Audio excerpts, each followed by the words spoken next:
नमस्कार साथियों, स्वागत है आपका YouTube चैनल स्मार्ट पीसीएस में। और आज हम लोग पढ़ेंगे मार्ले मिंटो सुधार, जिसे हम लोग भारत परिषद अधिनियम 1909 भी कह सकते हैं। ठीक है, तो देखते हैं कि इससे पहले वीडियो में हम लोग पढ़े थे सूरत अधिवेशन 1907, जिसमें कांग्रेस का विभाजन हुआ था दो भागों में, गरम दल और नरम दल में।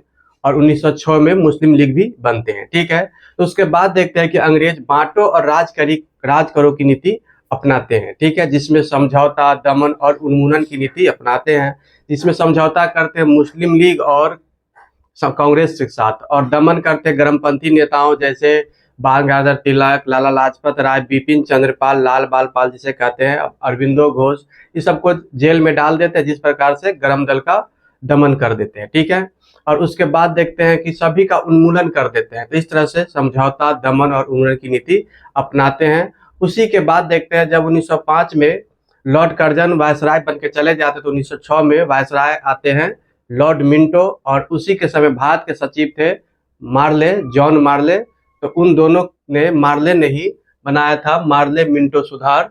तो आइए हम लोग पढ़ते हैं मार्ले मिंटो सुधार को। और इससे पहले अगर आप लोगों ने इस चैनल को सब्सक्राइब नहीं किया तो सब्सक्राइब कर दे और बेल आइकन को जरूर टैप कर दे, जिससे जो भी अच्छे वीडियो बनेंगे आपके YouTube पे सबसे पहले आ जाएगा। ठीक है, तो आइए हम लोग शुरू करते हैं। मार्ले मिंटो सुधार, इस समय वायसराय कौन थे? लॉर्ड मिंटो भारत का वायसराय थे और जॉन मार्ले भारत सचिव थे। ठीक है, इसे भारत परिषद अधिनियम 1909 भी कह सकते थे, इसलिए कंफ्यूज मत कीजिएगा कि भारत परिषद अधिनियम अगर दिया रहे तो आप समझ जाइए कि मार्ले मिंटो सुधार की बात हो रही है। ठीक है, तो ब्रिटिश संसद द्वारा पारित संवैधानिक सुधार था ये भारत परिषद अधिनियम 1909। ठीक है, मार्ले सुधार का सबसे बड़ा दोष सांप्रदायिक प्रतिनिधित्व प्रणाली के तहत मुसलमानों को निर्वाचक मंडल में व्यवस्था करना था।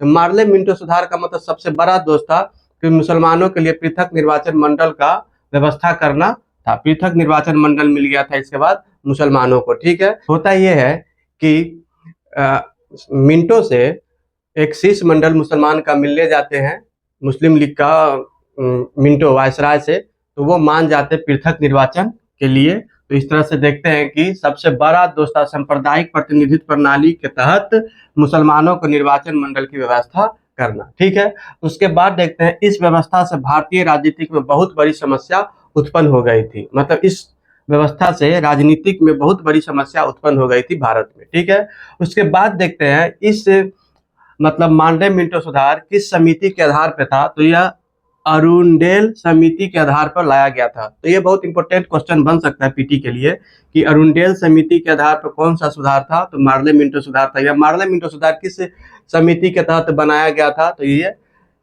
अरुंडेल समिति के आधार पर लाया गया था। ठीक है, उसके बाद देखते हैं मुस्लिम लीग ने संतुष्ट करने के लिए, और यह जो मार्ले मिंटो सुधार था मुस्लिम लीग को संतुष्ट करने के लिए पृथक निर्वाचन क्षेत्र का भी बात किया गया इसमें।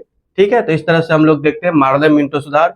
और इसमें देखते हैं क्या क्या बात हुआ था। तो देखते हैं केंद्रीय विधान परिषद, इसमें कहा था अतिरिक्त सदस्यों की संख्या 16 से 60 कर दी गई थी। ठीक है, तो देखते हैं कि 1892 में जो भारत शासन अधिनियम था उसमें 16 था, तो इसमें क्या किया, इसमें उसकी संख्या 16 से बढ़ाकर 60 कर दी गई। ठीक है, और उसके बाद देखते हैं कि इसमें 69 सदस्य हो गए। टोटल कितना हो गया? 69 सदस्य। तो कुल सदस्य देख लेते पहले। तो एक वायसराय थे, उसके बाद थे 8 सदस्यीय परिषद थे, ये पद सदस्य थे, और 60 अतिरिक्त सदस्य थे। तो ये 8 सदस्यीय परिषद जो थे ये पदेन सदस्य थे। पदेन सदस्य मतलब हो गया ये निर्वाचित होके नहीं आते थे। ठीक है, तो ये 9 क्या हो गए? पदेन सदस्य थे। ठीक है, और 60 अतिरिक्त सदस्य थे, और टोटल मिला के 69 सदस्य थे। तो अब देखते हैं 69 सदस्य में कैसे थे। तो उसका स्ट्रक्चर देखिए। तो 32 जो था, 32 जो था वो गैर सरकारी था, और 37 सरकारी था। तो 37 सरकारी जो था ये 28 इसमें वायसराय द्वारा मनोनीत होते थे। ठीक है, और 9 पदेन सदस्य होते थे। ठीक है, 9 पदेन सदस्य होते थे, और इसी को बहुमत प्राप्त था। जो सरकारी था इसी को बहुमत प्राप्त था। और गैर सरकारी में देखते हैं 5 वायसराय द्वारा मनोनीत होता था। 5 सदस्य जो थे वायसराय द्वारा मनोनीत होते थे, और 27 सदस्य निर्वाचित होते थे, जिसमें निर्वाचित में भी बांटा गया है। जैसे कि साधारण निर्वाचन से 13 सदस्य चुने जाते थे, और भूमिपतियों से 6, भूमिपतियों से कितना निर्वाचित, 6 निर्वाचित होते थे। ठीक है, 6 निर्वाचित होते थे। और 6 मुस्लिम पृथक निर्वाचन मंडल से, 6 मुस्लिम पृथक निर्वाचन से होते थे, जिसमें एक बिहार से भी हुआ करता था। ठीक है, उसमें बिहार में हो गया कौन कौन, बंगाल बिहार उड़ीसा को लेके एक होता था। ठीक है, और 2 था वाणिज्यिक मंडल से। तो इस तरह से देखते हैं कि टोटल मिला के 13, 6, 6 और 2 मिला के 27 सदस्य हो गए। और इधर 5, 27, 5, 32 गैर सरकारी सदस्य चुने जाते थे। इस तरह से टोटल 69 सदस्य थे।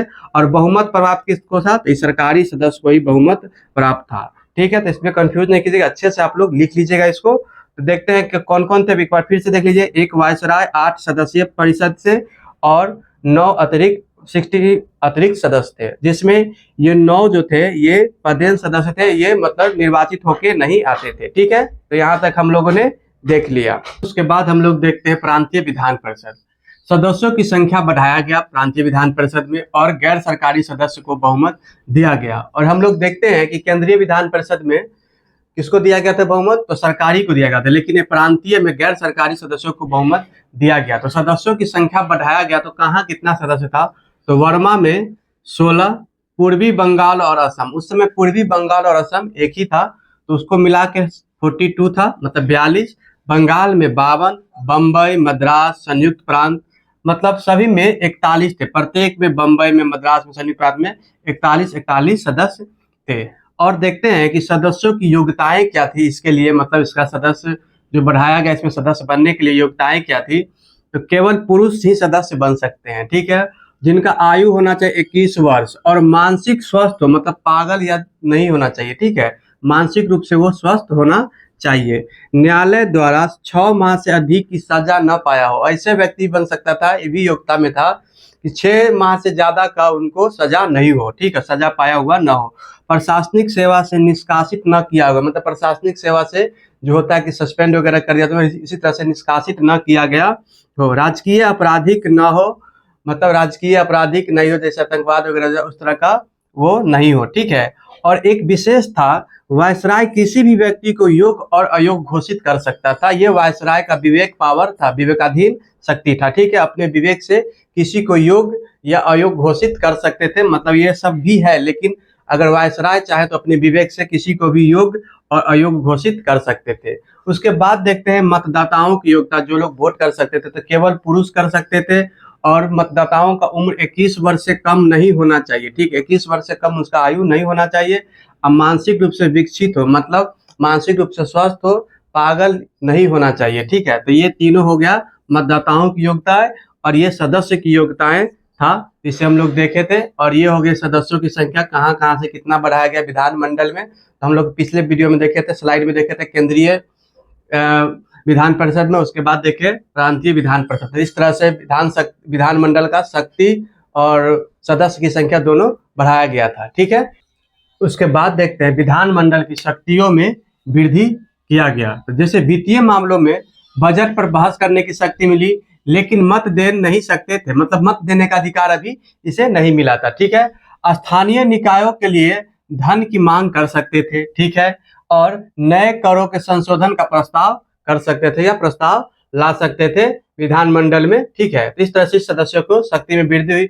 और देखते हैं लोकहित के मामले में क्या शक्ति मिली, तो पूरक प्रश्न पूछने का अधिकार मिला, मत देने का अधिकार पहली बार यही मिला। कब, तो 1909 के मार्ले मिंटो सुधार के तहत। ठीक है, अब प्रस्ताव 15 दिन पूर्व की सूचना पर होगा। जो प्रस्ताव लाया जाता था वो 15 दिन पूर्व सूचना देना पड़ता था, तब प्रस्ताव लाया जाता था। और प्रस्ताव किसके द्वारा लाएगा, केवल सदस्य के द्वारा, केवल सदस्य के द्वारा ही लाया जा सकता था, और कोई नहीं। ठीक है, इस तरह से देखते हैं कि विधानमंडल के सदस्यों की शक्ति में वृद्धि होता है।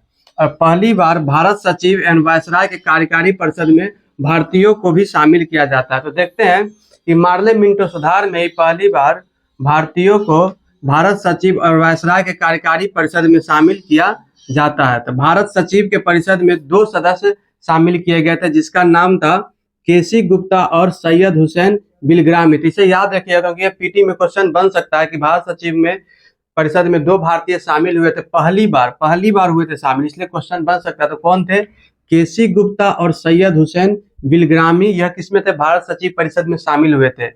और वायसराय के परिषद में शामिल कौन हुए थे? तो ये थे सत्येंद्र प्रसाद सिन्हा। तो वायसराय के परिषद में शामिल हुए थे पहली बार सत्येंद्र प्रसाद सिन्हा। भारत सचिव में केसी गुप्ता एंड सैयद हुसैन बिलग्रामी। और सत्येंद्र प्रसाद सिन्हा को बाद में लॉर्ड की उपाधि दी गई थी। तो इससे भी ध्यान रखिएगा, किस चीज का? तो लॉर्ड का उपाधि मिला था। ठीक है, लॉर्ड का उपाधि इन्हें मिला था। ठीक है, इसे ध्यान रखिएगा। और पृथक निर्वाचन पद्धति की भी शुरुआत यहीं से हो जाती है। मार्ले मिंटो सुधार 1909 में मुस्लिम को पृथक निर्वाचन मंडल की शुरुआत होती है 1909 में। और धर्म के आधार पर निर्वाचन होने लगता है। जैसे मुस्लिम क्षेत्र है तो मुस्लिम वहां से उम्मीदवार भी होगा, मुस्लिम मतदाता ही होगा, हिंदू वोटिंग नहीं कर सकते थे। तो इसी तरह से देखते हैं कि पृथक निर्वाचन पद्धति की शुरुआत होती है। और देखते हैं कि इसका परिणाम क्या क्या होता है। तो इसका परिणाम ये होता है कि देखते हैं आगे चल के अन्य समूह के द्वारा भी अब मतलब पृथक निर्वाचन की मांग की जाती है। जैसे सिख के द्वारा 1919 का अधिनियम का तो तुझे मिल जाता है, 1935 में एंग्लो इंडियन।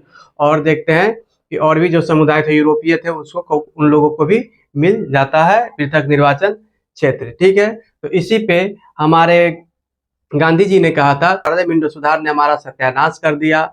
और उसके बाद देखते हैं कि जवाहरलाल नेहरू बोले थे कि मुस्लिम के आगे एक ऐसी ऊंची दीवार खड़ा कर दी गई है जो कि शेष भारत से उसे अलग कर दिया है मुसलमानों को। ठीक है, और मार्ले बोले थे, जो मार्ले मिंटो सुधार में जो भारत सचिव थे मार्ले, वो बोले थे कि हम भारत में एक ऐसे बीज बोने जा रहे हैं जो नाक के दांत की तरह है। नाक जो होता है सांप, उसका दांत जो बहुत विषैला होता है, वो एक विषैला है जिसका परिणाम हमें भविष्य में देखने को मिलेगा, जिसके कारण भारत और पाकिस्तान दो राष्ट्र बन गए। ठीक है, तो आशा करते होंगे कि आपको यह वीडियो अच्छे से समझ में आया होगा। और कमेंट जरूर कीजिए अगर कोई दिक्कत होगा तो। ठीक है, तो हम लोग मिलते हैं नेक्स्ट वीडियो में फिर एक अच्छे अध्याय के साथ। तब तक के लिए धन्यवाद।